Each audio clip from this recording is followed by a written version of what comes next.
ሰላም ጤና ይስጥልን ውድና የተከበራችሁ ተመልካቾቼ ጌትነት ነኝ ከመቅረዝ ሚዲያ። በዛሬው ዝግጅታችን ዘ ሪያሊስቲክ ፓዝ ቱ ቢከሚንግ አን ኢንተርፕረነር ስራ ፈጣሪ ለመሆን ኢንተርፕረነር ለመሆን የሚያበቃንንና ወደ ስራ ፈጣሪነት የሚወስደንን መንገዶች ነው ዛሬ የምንመለከተው። በጣም አጭርና ግልጽ በሆነ መንገድ ለማቅረብ እንሞክራለን ማለት ነው።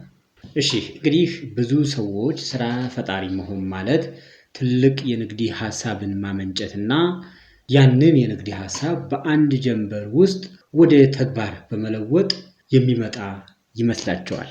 በአንድ ጀንበር የትልቅ ድርጅት ባለቤት የምንሆን የሚመስላቸው ሰዎች እንዳሉ የተለያዩ ማስረጃዎች ይናገራሉ። ነገር ግን እውነታው ከዚህ የተለየ ነው።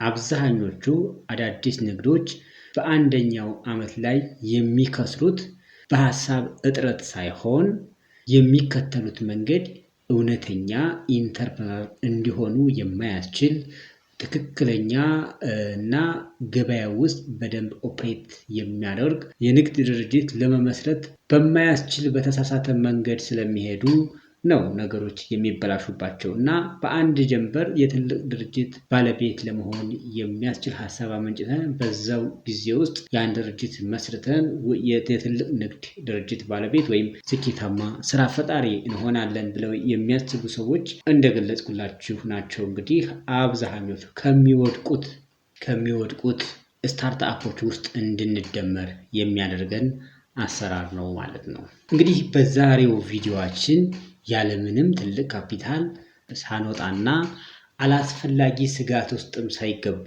ደረጃ በደረጃ ወደ ስኬታማና እውነተኛ ስራ ፈጣሪነት ለመቀየርና ለመሸጋገር የሚያስችለንን ደረጃ በደረጃ የምንሄድባቸውን 5 መንገዶች ወይም ስልቶችን እንመለከታለን።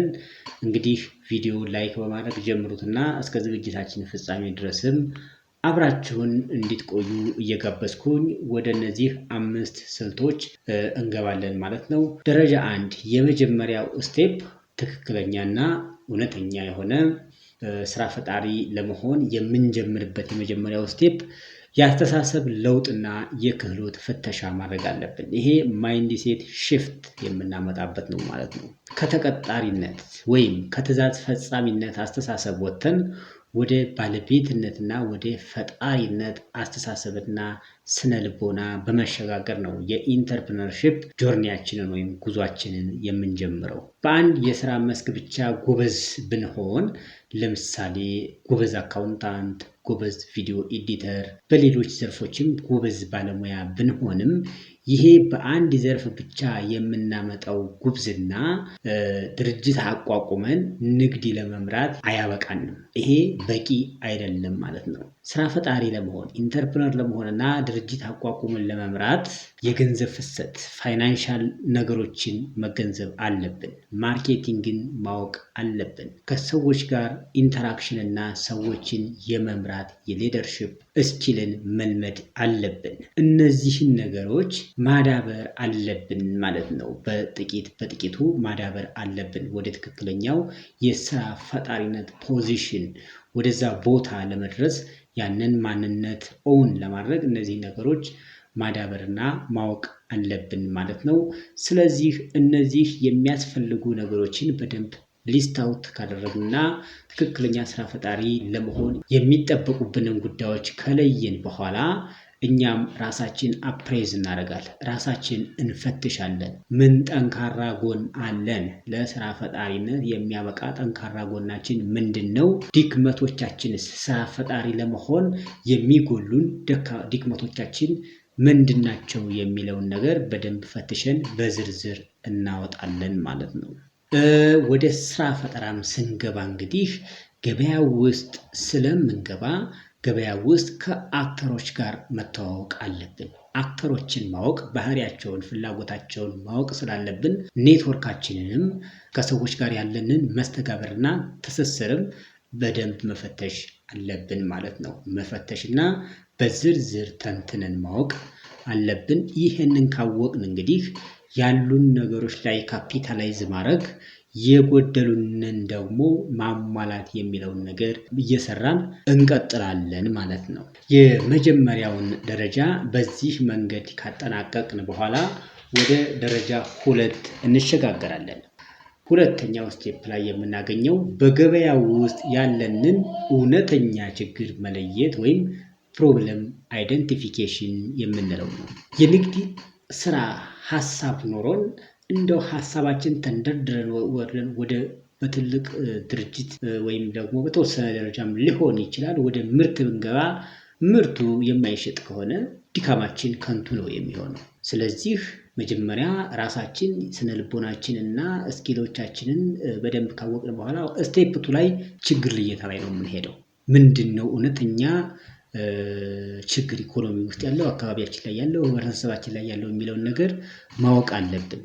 ምርቱን ወይም አገልግሎቱን አዘጋጅተን ፈጥረን ገበያ ከምንፈልግ መጀመሪያ በገበያ ውስጥ ያለውን ችግር፣ ገበያ ውስጥ የጎደለውን ነገር ለይተን ለዛ ጎደሎ መፍትሄ፣ ችግሩን የሚፈታ ጎደሎውን የሚሞላ ነገር ይዘን መቅረብ ስለሚገባን ማለት ነው ወደ ችግር ልየታ እንሄዳለን።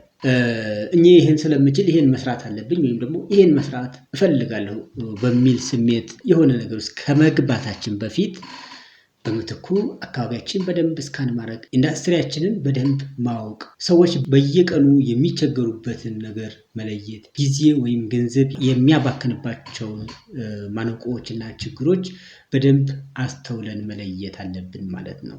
አንድ ወርቃማ ህግ አለ እዚህ ችግር ልየታ አካባቢና በኋላም ስኬታማ የሆነ ቢዝነስ ቬንቸር ለመፍጠር የሚያግዘን። ይሄም ምንድነው? ፍቅር ሊኖረን የሚገባው ወይም ፍቅር ሊይዘን የሚገባው ለምናዘጋጀው ምርት ወይም ለምናቀርበው አገልግሎት ሳይሆን ለምንፈታው የደንበኞች ችግር ነው። ምንጊዜም ለደንበኞች የምናቀርበውን እሴትና የምናስወግደውን ችግር አስቀድመን ልዩ ትኩረት ከሰጠን ቢዝነሳችን ስኬታማ መሆኑ፣ ውጤታማ መሆኑ የማያጠራጥር ጉዳይ ስለሆነ ነው ይሄ ወርቃማ ህግ የተባለው። ፍቅር ሊይዘን የሚገባው ለምናዘጋጀው ምርት ወይም አገልግሎት ሳይሆን ለሚፈቱት የደንበኞች ችግር ነው የሚለው አባባል ማለት ነው። ደረጃ 2 እንግዲህ ይሄ ነው ማለት ነው። በመቀጠል ወደ ደረጃ 3 ነው የምንሄደው። ወደ ሶስተኛው ስቴፕ ስንመጣ ቀላል የሙከራ ምርቶችንና አገልግሎቶችን ማዘጋጀት ነው። በትልቅ ወጪ ትልቅ ተቋም ከመመስረታችን በፊት ደንበኛው ለእኛ ለምናቀርባቸው መፍትሄዎች፣ እኛ ለምናቀርባቸው ምርቶች ወይም አገልግሎቶች ገንዘብ ለመክፈል ፈቃደኛ መሆኑን ማረጋገጥ አለብን ማለት ነው። ይህን የምናረጋግጠው ደግሞ በአነስተኛ መጠን የሙከራ ምርቶችን በማምረት ለገበያው እያቀረብን ለደንበኞች እያቀረብን ፊድባክ ስንሰበስብበት እና ደንበኞች በትክክል ይከፍላሉ አይከፍሉም የሚለውን ነገር በትክክለኛ ኤክስፐሪመንት ስናረጋግጥ ነው። ቢሮ ከመከራየታችን ወይም ማሽነሪ ከመግዛታችን በፊት በጣም ቀላሉን የምርት ስሪት ወይም ደግሞ ሚኒመም ቪያብል ኦፈር የምንለውን አዘጋጅተን ምን ማድረግ አለብን ማለት ነው? መፈተሽ ይኖርብናል ማለት ነው። ለምሳሌ አሁን የአገልግሎት ስራ ከሆነ የምናቀርበው በቅድመ ሽያጭ ወይም ፕሪሴልስ አማካኝነት ከ3 እስከ 5 ደንበኞችን በትንሽ ዋጋ ውል በመያዝ ፍላጎታቸውን በተግባር ብንፈትሸው ቀጣይ ወደ ስኬል ለማድረግ ወይም ደግሞ ቀጣይ በተደራጀ መንገድ ቢዝነስ አድርገን ይዘነው ወደ ገበያ ከማምጣታችን በፊት የሆነ ኮንፊደንስ የሆነ ያክል በራስ የመተማመን እንድናዳብር ያግዘናል ማለት ነው። እሺ ይሄንን ካልን ወደ ደረጃ 4 እንሸጋገራለን። ደረጃ 4 ላይ የምናገኘው እንግዲህ ህጋዊ እውቅናና የአሰራር ስርዓት ዘርግተን ፉሊ ኦፕሬሽናል የሚያደርግ የቢዝነስ ኢንቲቲ መፍጠር ነው። በዚህ ምዕራፍ እንግዲህ የህግ ተገዥነታችንን ማረጋገጥና የፋይናንስ እንቅስቃሴ ስርዓታችንን መዘርጋት ኢንስታል ማድረግ ይጠበቅብናል። የንግዱ ፍላጎት ያው ቀድመን አስተማማኝ መሆኑን አረጋግጠናል። ዘን ህጋዊ የሆነ የንግድ ፍቃድ እናወጣለን በመረጥነው የቢዝነስ አደረጃጀት ፎርማሊቲ ማለት ነው። ለዚህ ለድርጅታችን ደግሞ ለራሱ የሆነ ልዩ የባንክ አካውንት እንከፍትለታለን እና መሰረታዊ የሆኑ የኦፕሬሽናል ፕሮሲጀሮች እና መተዳደሪያ ደንቦችን እንደ ቢዝነሱ የአይነት ማለት ነው እንቀርጻለን። እነዚህን ከቀረጽን በኋላ እንግዲህ ወደ ኦፕሬሽን እንገባለን ማለት ነው። እንግዲህ ቢዝነስ ተደራጅቶ ኦልሬዲ ማርኬት ውስጥ ወይም ገበያ ውስጥ ኦፕሬት እያደረገ ባለበት ሁኔታ ሰዎች የሚሳሳቱት አንድ ጉዳይ አለ። ይህም ምንድን ነው? በፍጹም ልዩ ጥንቃቄ የሚያስፈልገው ጉዳይ የራሳችን የግል ገንዘባችንን እና የንግድ ድርጅታችንን ገንዘብ ማቀላቀል በፍጹም የማይመከር ብዙ ጣጣም ሊያስከትል የሚችል ጉዳይ ስለሆነ እዚህ ላይ አንድ ስትረስ ማድረግ የሚገባን አንድ ድርጅት ፉሊ ፈንክሽናል ሆኖ በራሱ መንገድ ኦፕሬት የሚያደርግና ገበያ ውስጥ ቢንቀሳቀስ ከሆነ የሂሳብ መዝገቡን የብቻው መሆን መቻል አለበት። ገንዘቡም ከግል ገንዘባችን ጋር መቀላቀል የለበትም። ራሱን አስችለን የብቻው ነው ማድረግ የሚገባን ማለት ነው። ደረጃ 5 እንግዲህ ኦፊሻሊ ፈንክሽናል አድርገን ስራውን ከጀመርን በኋላ ስኬሊንግ ወይም ደግሞ ማስፋፋትና ማሳደግ ነው። ስለዚህ ስትራቴጂክ የሆነ ወይም ስልታዊ የሆነ የማስፋፋት ስራም ያስፈልጋል እና ኢንተርፕረነሮች እንደው ቢዝነስ መጀመራቸው በቂ አይደለም። ቢዝነሳቸው ማደግና መስፋት አለበት እና ቢዝነሳቸውን ለማስፋፋት እና ለማሳደግ ስትራቴጂክ ለመሆን ደግሞ ምን ማድረግ አለባቸው? የዕለት ተዕለት ስራዎችን ከማሯሯጥ ወጥተው በስልታዊ መንገድ ቢዝነሳችን እንዴት እናሳድጋለን የሚለውን ጉዳይ ማሰብና እዚህ ሁኔታ ላይ ማተኮር ይጠበቅባቸዋል ማለት ነው። የንግዳቸውን የገንዘብ ፍሰት የተረጋጋ መሆኑን ማረጋገጥ አለባቸው። ያገኙትን ትርፍ ደግሞ መልሰው እዛው ንግዳቸው ላይ ኢንቨስት ማድረግ እዛው ንግዳቸው ላይ ማዋል አለባቸው። ቅድም እንደገለጽኩላችሁ የቢዝነሱን ሀብትና የግል ሀብታቸውን ለይተው ከያዙ በኋላ ከቢዝነሱ የሚያገኙትን ገንዘብ መልሰው እዛው ኢንቨስት ማድረግና ይህንን ገንዘብ ኢንቨስት ሲያደርጉ ድጋሚ አሰራሮቻቸውን በደንብ እያሻሻሉና እያዘመኑ በቴክኖሎጂ እየታገዙ ይሄዳሉ ማለት ነው። ኢንተርፕረነሮች ደግሞ ሁሉን ነገር ራሳቸው ከመስራት ወጥተው የሚያግዟቸውን ሰራተኞች በመቅጠር ሞር ቢዝነሳቸውን ደረጃ በደረጃ እያስፋፉ የሚሄዱበትን ስትራቴጂ ቀድመው አስበው በኋላም ኢምፕሊመንት ማድረግ ይጠበቅባቸዋል ማለት ነው። ደረጃ በደረጃ ነው። ያው እንደገለጽ ነው እድገቱ ደረጃ በደረጃ ነው። በየደረጃው ሲደርሱ የሚገባውን ነገር እያደረጉ ማድረግ የሚገባቸውን ነገር እያደረጉ ቢዝነሳቸውን የማሳደጉን ስራ ይቀጥሉበታል ማለት ነው። አሁን እስካሁን ካየናቸው ነጥቦች መካከል ዋና ዋና የሚባሉና ብዙ ጊዜ ንግድ ውስጥ የሚገቡ ሰዎች የሚሳሳቷቸውን ስህተቶችንና መፍትሄዎቻቸውንም ጭምር ደግሞ በአጭሩ እንመልከት። የመጀመሪያው ስህተት ስራን ያለ ጊዜው ማስፋፋት ወይም ገና ከመነሻው ትልቅ ወጪ አውጥተው ስራ መጀመር ነው። ለዚህም መፍትሄው ትርፋማነቱ እስኪረጋገጥ ድረስ በተቻለ መጠን ቋሚ ወጪን መቀነስ ያስፈልጋል። ቋሚ ወጫቸውን ቀንሰው መንቀሳቀስ ይገባቸዋል ማለት ነው። ስህተት 2 ወይም ደግሞ ሁለተኛው ስህተት ደግሞ ከገበያ ተገልሎ መስራት። ከገበያ ተገልለን መስራት የለብንም። ምርት ወይም አገልግሎት ከመጀመራችን በፊት ቢያንስ ከ10 እስከ 20 የሚደርሱ እምቅ አቅም ያላቸውን ደንበኞቻችን ጋር ግንኙነት መፍጠር፣ መወያየትና ምርታችንና አገልግሎታችን ከነሱ ጋር መፈተሽ ወይም ማስፈተሽ አለብን ማለት ነው። መጀመሪያ ተፈትሾ በደንበኞች ሳይረጋገጥ የወጣ ምርት ወይም አገልግሎት በኋላ ላይ ገበያ ውስጥ ገብቶ ፈላጊ ካጣ ኪሳራው ከባድ ስለሚሆን ማለት ነው። ሶስተኛው ስህተት ደግሞ የገንዘብ እጥረትን መጋፈጥ ነው።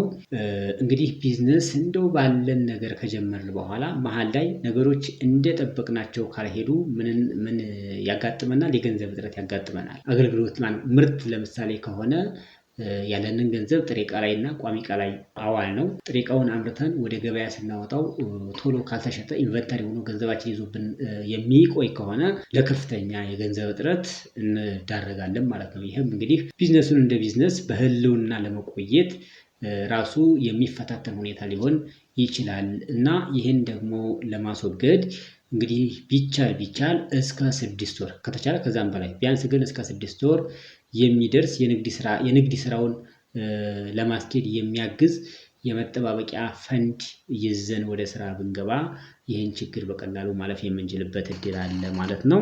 የዛሬውን ዝግጅታችን ለማጠቃለል ወደ ማጠቃለያው ምዕራፍ ደርሰናል።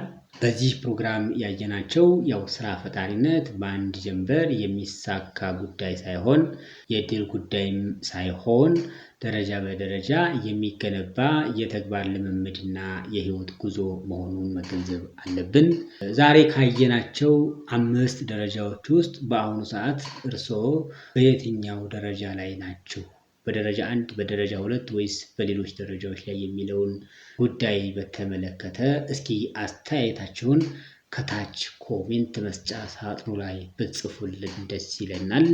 እንዲሁም ይህ ቪዲዮ ጠቃሚ ሆኖ ካገኛችሁት ላይክ ማድረጋችሁንና ለሌሎች ስራ ፈጣሪዎች ወይም ደግሞ ለሌሎች ሰዎች ሼር ማድረጋችሁን እንዳትረሱ ማሳሰብ እወዳለሁ።